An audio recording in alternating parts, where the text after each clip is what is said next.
Před 3, možná 4 měsíci jsme do světa vypustili nejlepší vychytávky pro hráče, které musíš mít. A jelikož se mezi tím objevilo spoustu nových produktů, a mimochodem taky spoustu z vás nás chtělo ukřižovat za to, že jsme vynechali jejich oblíbenou věcičku, musíme udělat pokračování. Produkty budou tentokrát rozděleny do kategorií podle jejich funkčnosti.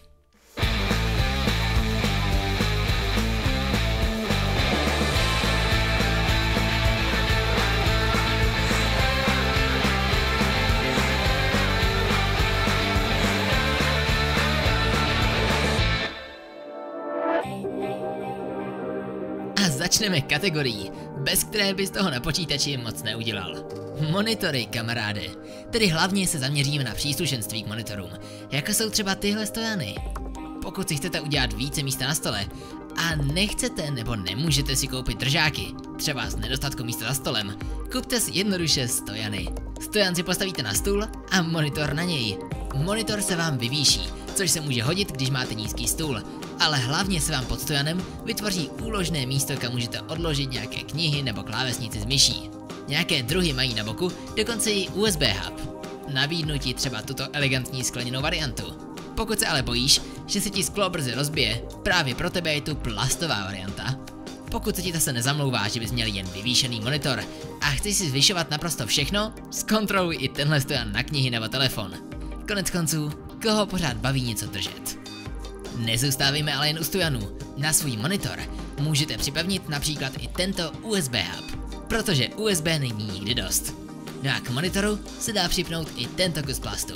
Vypadá obyčejně, ale má kouzelnou funkci. S jeho pomocí si totiž můžeš k obrazovce připevnit telefon nebo tablet. Když už jsme u obrazu, ukážeme si taky něco na jeho nahrávání. Samozřejmě se budeme bavit o kamerách a příslušenství k nim, třeba webky. Za nás stojí za zkouknutí tato od Logitechu, která přináší obraz ve Full HD. Pokud se bojíš, že tě budou sledovat v Číně, je to i verze s krytkou. Ale nezůstávejme jen u webkamer. Určitě se někomu z vás bude hodit i nějaká ta bezpečnostní kamera. Měli bychom vypíchnout třeba tuhle od firmy Vice.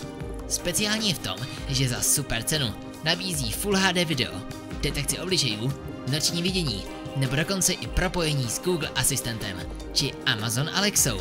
K té si ještě něco řekneme později. Dokonce si můžeš koupit i verzi s automatickým programovatelným otáčením. Tato vychytávka je pro nadšence s kamerou. Slider vám umožní dělat plynulé posuvné záběry, které vypadají skvěle. Pokud nemáš foťák a i přesto chceš tento slider používat, není problém sehnat držák na mobil, který na slider našroubuješ stejně jako kameru. Svými dokonalými záběry pak prozáříš celý Instagram. Obrazu už bylo dost, tak slyšte, protože nyní se povíme něco o vychytávkách k audiu. Třeba ovladače hlasitosti. Tyto věcičky najdeš na většině klávesnic, ale třeba je zrovna ty nemáš, nebo bys chtěl lepší. Za zkouškou stojí tento elegantní, který ale plní jen jednu funkci. Více funkcí přináší tento. Můžeš s ním nejen ovládat hlasitost, ale také přepínat vstup a výstup, a nebo zvuk úplně vypnout. V horkých letních dnech se rozhodně bude hodit nějaké schlazení a toho lze docílit jednoduše přes větráky. Tento větrák zapojíš do USBčka nebo třeba do USB hubu, který už jsme doporučili. A chlazení je na světě. Naše těla ale nejsou jediné věci, kterým extrémní teploty můžou vadit. Stejný problém se často nachází u notebooků, to asi všichni známe. Dá se to řešit podložením z knih, což je debilní, nebo si můžeš pořídit tento přídavný větráček. Jednoduše ho připevníš na vývod chlazení. Navíc u něj můžeš taky nastavit i požadovanou teplotu. Vrátím se ale zpět k počítačovému příslušenství. Doporučili bychom tuto mechanickou klávesnici, která má spoustu možností RGB podsvícení, ale taky vyměnitelné klávesy, které se prodávají i zvlášť.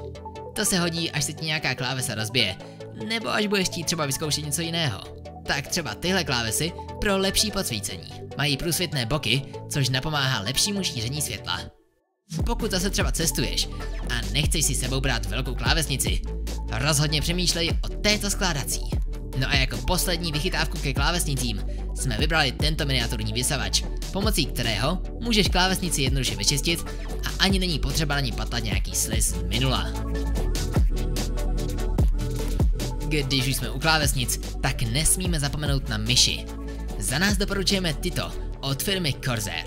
Je sice bezdrátová, ale vydrží 60 hodin na jedno nabití. Dále nabízí 6 tlačítek, nebo třeba optický senzor, který zvládne až 10 000 dpi. Pokud ale stále nechceš bezdrátovou, žádný problém, dělají ji i s kabelem. Vychytávky k počítači ještě zakončíme už jen jednou takovou blbostí, která se do jiných kategorií nehodila. Do počítače si místo power buttonu připojíš krabičku, kterou necháš v bedně.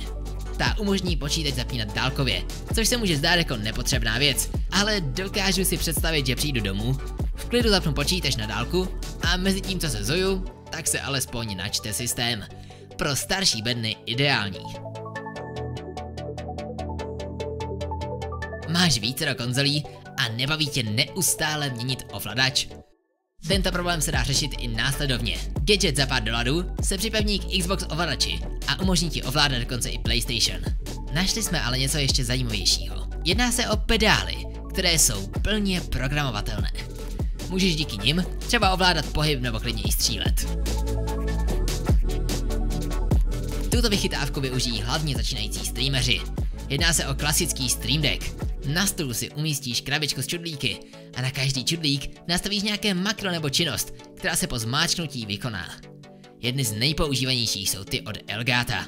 Dá se koupit buď mini verze s 6 čudlíky, klasická s 15, anebo XL s 32.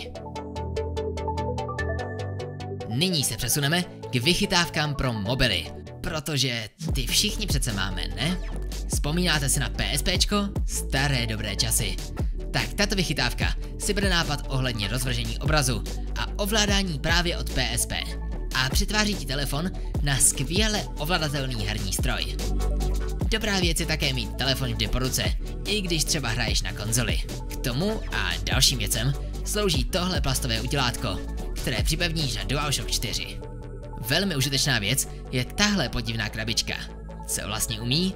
Bezdrátově se připojí k telefonu a může například lehce přenášet soubory mezi telefonem a paměťovou kartou. Dále slouží jako router a chytré datové úložiště. A od telefonu se dostáváme k dalšímu přenosnému zařízení. Pokud jsi vlastníkem Nintendo Switch a moc ti do ruky nesedí jejich joycony, tak si můžeš zakoupit tento ovladač. Když už jsme u těch ovladačů, za zmínku taky stojí tento gadget, který ti zase ke Switchi bezdrátově připojí retro ovladače.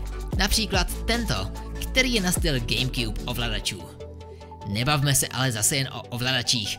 Ke Switchi se dá koupit třeba i tento kufřík na cartridge. Je to lehce přenosné, za hodně sloty. Když už máme vybavený ten počítač, co si takhle vybavit rovnou i domácnost? Základem každé chytré domácnosti je hlasový asistent.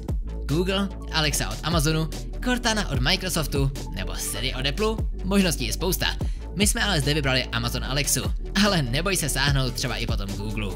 Již zmiňovanou Alexu můžeš mít díky takzvané Echo Dot. Alexu si ale domů můžeš přitáhnout i pomocí tohoto chytrého budíku. Jedná se o trochu dražší produkt, ale kromě Alexy a samozřejmě budíku nabízí také displej, na kterém se dají přehrávat videa, kamerové záznamy nebo zobrazovat obrázky. Pokud máte rádi herní stylizaci, tak se dokonce dá koupit i Alexa v podobě Ghosta z Destiny 2. Kromě Alexy nabízí i speciální sedou příkazu k hraní. K chytrým domácnostem patří spousta dalších věcí, ale to je téma na další video. My ukážeme už jen chytré žárovky. Tato má v sobě dokonce i reproduktor. Je to sice spíš taková blbost, ale věřím tomu, že někdo proto najde využití. Pokud vlastníš Bluetooth sluchátka a chceš ji mít připojený k počítači, rozhodně zužitkuješ tento Bluetooth extender, pomocí kterého je Bluetooth na dosah po celém domě. Jistě se mezi námi najde spousta milovníků RGB, tak přesně pro ně je tato kategorie. Takovým standardem jsou třeba pásky. Můžeš sehnat jak variantu do USB, tak i do zásuvky. Firma NZXT například vyrábí podobné pásky i za televizi nebo monitor. Ale co nás od NZXT zaujalo samozřejmě nejvíc, jsou pásky hezky pod počítač. No a teď už jen pár věcí na závěr, které se nevešly do jiných kategorií. Jistě chápeš, že třeba ohřívač na kafe bychom nikam jinam fakt nenacpali. Takový ohřívač se jeví jako blbost, ale po promyšlení je velmi užitečný. Když si například ráno před prací nebo školou dáváš u počítače své ranní kafe a nechceš, aby ti jen tak vystydlo. Můžeš si zakoupit třeba tento standardně vypadající, nebo i tuto dražší, ale za to elegantnější verzi. Velmi elegantní je i tato lampička. Dokonce má taky bezdrátovou nabíječku pro telefon, tablet nebo vlastně jakýkoliv jiný produkt. Pro zorganizovanější stůl můžeš zase sáhnout po dokovací stanici. Díky té budeš mít vše na jednom místě a nebude se ti kolem zásuvek válet tu na kabelu. No a tu úplně nejužitečnější věc jsme si však schovali nakonec. Díky této malé větičce máš vždy po ruce stylus, propisku, pravítko, vodováhu, baterku, otvírák zátek, stojan na telefon a šroubovák. No a to se vyplatí. Právě jsi viděl přes 50 produktů a my jen doufáme, že to tvá hlavička pobrala a že jsi našel něco, co si třeba koupíš a zjednoduší ti to život. Odkazy na všechny věci najdete v popisku videa, ale jen zopakuji, že jsou spíše orientační. Před koupí se zkus podívat, jestli se někde neprodávají levněji, nebo přes nějaký český obchod, protože na Amazonu se bude většinou platit taky pořádná doprava a zařízení nemusí být vždy určený pro evropské zásuvky. To ale konec konců vždycky dokáže vyřešit redukce.